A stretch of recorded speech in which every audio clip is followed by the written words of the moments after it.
Hello class, Dr. Mack here. Just wanted to do a brief check-in for this week.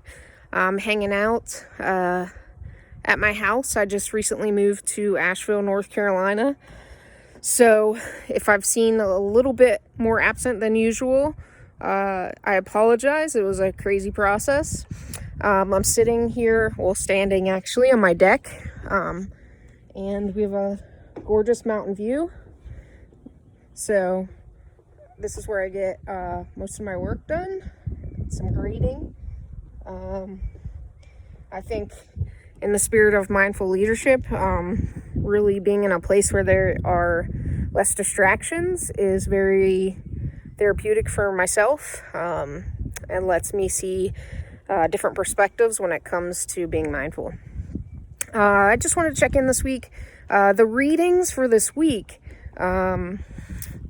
and the assignments talk about the way that nonverbals influence, and those might be the way a person dresses or the way that they act or their style, and we highlight some of those in this week's readings. And so when I think about the assignments, and one of your options is to observe an organization and observe what you're able to see as far as nonverbals.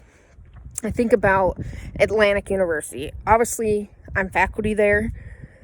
I participate in a lot of meetings and interactions, but those interactions are remote and online. And so what do I gather from those meetings about the way that people influence? So, in addition, I am also, I take minutes for our faculty meetings. So I'm able to sit there and review the recorded meetings and really engage in the way that people are acting within the meetings. So for example, someone that has more power within our faculty is usually in an office area, usually dressed up in a button-down office, your casual work shirt, button-down Oxford, always sitting upright, engaged. We have other faculty that are sitting in lounge chairs, other faculty that are hanging out at their cabins. We have other faculty that oftentimes have their arms on their heads like this, or some will be like this. And so I look at those things and what that says, and I think it's complex. Someone that might be like this during a faculty meeting might not be interested, but someone that is displaying like a rubbing their face as more like they're critically thinking, I think is a little bit different than putting your arm the previous way I showed. And so observing those nonverbals can be hard, especially in a remote position. But if you really look at it, it can be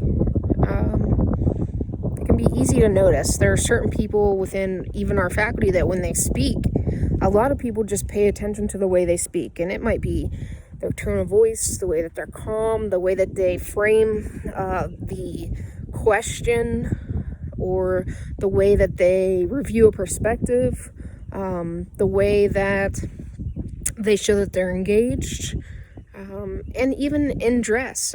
You'll see that I'm wearing kind of a casual hoodie. Does that make me less credible or more credible?